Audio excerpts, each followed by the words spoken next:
Bonjour, nous allons faire le physique-chimie brevet 3e, session 2023 Asie. Écolocation chez les grands dauphins. Les grands dauphins sont capables de produire et de capter un signal sonore grâce à différents organes situés dans leur tête. Le signal sonore est émis par les muscles de l'évent, puis amplifié par le melon. Il se propage dans l'eau, puis et peut être réfléchi par un obstacle tel qu'un banc de poissons. La mâchoire inférieure du dauphin reçoit le signal réfléchi et le transfère à l'oreille interne. Dans l'oreille interne, des cellules spécifiques appelées cellules ciliées se déplacent sous l'action du signal sonore. Ce mouvement des cellules ciliées entraîne la création d'un courant électrique transmis au cerveau via le nerf auditif. C'est ainsi que le dauphin peut localiser le banc de poissons. On parle d'écholocation. On a un tableau qui nous montre la vitesse du son dans l'océan qui varie en fonction de la profondeur. Première question, parmi les propositions suivantes, identifiez celles qui sont exactes. Première proposition, l'oreille interne du grand dauphin émet des signaux sonores. Donc, le signal sonore est émis par les muscles de devant. Donc, ce n'est pas l'oreille interne qui émet. Donc, on annule la réponse A. Le grand dauphin est capable d'émettre des signaux sonores. Le grand dauphin est capable de capter des signaux sonores. Donc ces deux-là, je les ai mis ensemble. On a émis et reçoit pour le grand dauphin. Donc réponse B et C, on valide. Un signal sonore dans l'océan se propage plus vite à 400 mètres de profondeur qu'à 50 mètres. Si on regarde le tableau de la vitesse du son en fonction de la profondeur, on voit qu'à 50 mètres, on a 1500 mètres par seconde et à 400 mètres, on est à 1500. Donc on va moins vite. Donc ce n'est pas la réponse D. Donc les réponses sont B et C. Question suivante. Indiquez si un signal de fréquence de 50 kHz émis par un grand dauphin peut être entendu par un plongeur évoluant à proximité, en justifiant. Donc, je vous ai donné le domaine de fréquence des signaux sonores pour l'être humain, qui a été donné en annexe. Alors il faut d'abord convertir les 50 kHz en Hertz, soit 50 000 Hertz. Le kilo, ça veut dire 1000. Donc on fait 50 fois 1000, ça fait 50 000. Le domaine du son audible est compris entre 20 et 20 000 Hz. Donc le son émis par les dauphins n'est pas audible par les humains.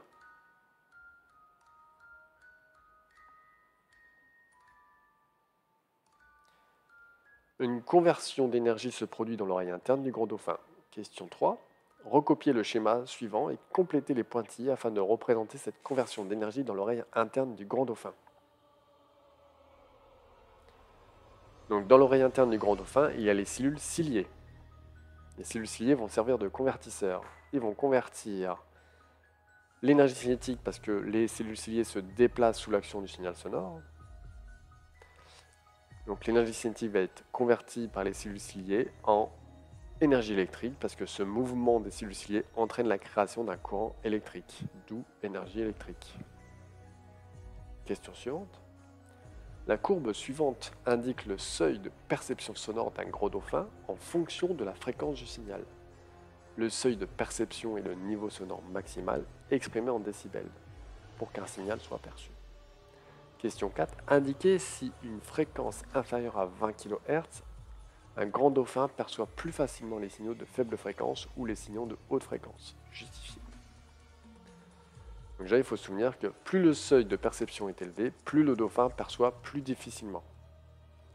D'après le graphique, la courbe diminue toujours passé les 20 000 Hz. Donc dans la zone bleue, si la courbe diminue, donc c'est plus facilement perceptible par le dauphin.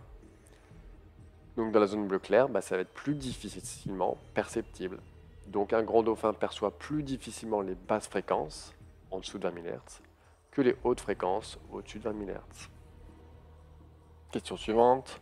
Donc le sonar d'un navire émet un signal de fréquence 20 kHz dont l'intensité sonore est de 70 décibels. Lorsqu'il parvient à un groupe de 2 grands dauphins, on va voir la question 5. En exploitant le graphique précédent, montrez que ce signal peut perturber le groupe de dauphins. Donc on va se positionner à 70 décibels et 20 kHz. On prend le point d'intersection. En positionnant le point sur le graphique, on voit qu'il se situe sur le domaine perceptible du dauphin. Donc le signal peut perturber le groupe de dauphins. Question 6. Parmi les relations suivantes, recopiez celle qui permet de calculer la vitesse d'une onde sonore. Précisez ce que représentent T et D. Donc vitesse égale distance sur temps. Vitesse c'est en mètres par seconde. Mètres par seconde, ça doit vous faire penser à une division. Quelque chose divisé par des secondes. Des mètres divisés par des secondes. Donc la distance en mètres représente la distance entre le dauphin et l'obstacle. Et le T, le temps, en secondes représente la durée de l'action. Dernière question. Un grand dauphin nageant à 100 mètres de profondeur émet un signal sonore. Il localise ainsi un banc de poissons évoluant à la même profondeur grâce à un signal reçu de 106 millisecondes après l'avoir émis. Donc attention, c'est bien 106 millisecondes. Question 7. Déterminer la distance séparant le grand dauphin du banc de poissons. D'abord, il va falloir convertir les 106 millisecondes en secondes. Donc 106 millisecondes, c'est 0,106 secondes. On divise le temps par 2, car nous n'avons pas besoin de l'aller-retour. Faites bien attention à ça, aux histoires des allers-retours avec les ondes. 0,106 divisé par 2 égale à 0,053. On sait que la vitesse du son à 100 mètres de profondeur est de 1515 mètres par seconde en regardant le tableau qu'ils nous ont donné. On utilise ensuite la formule D égale à V fois T. Donc la distance sera égale à 1515 fois 0,053. Et on trouve une distance de 80,3 mètres. Donc le banc de poisson se trouve à 83,3 mètres du dauphin. Pense à t'abonner pour être au courant du nouveau contenu. Ciao!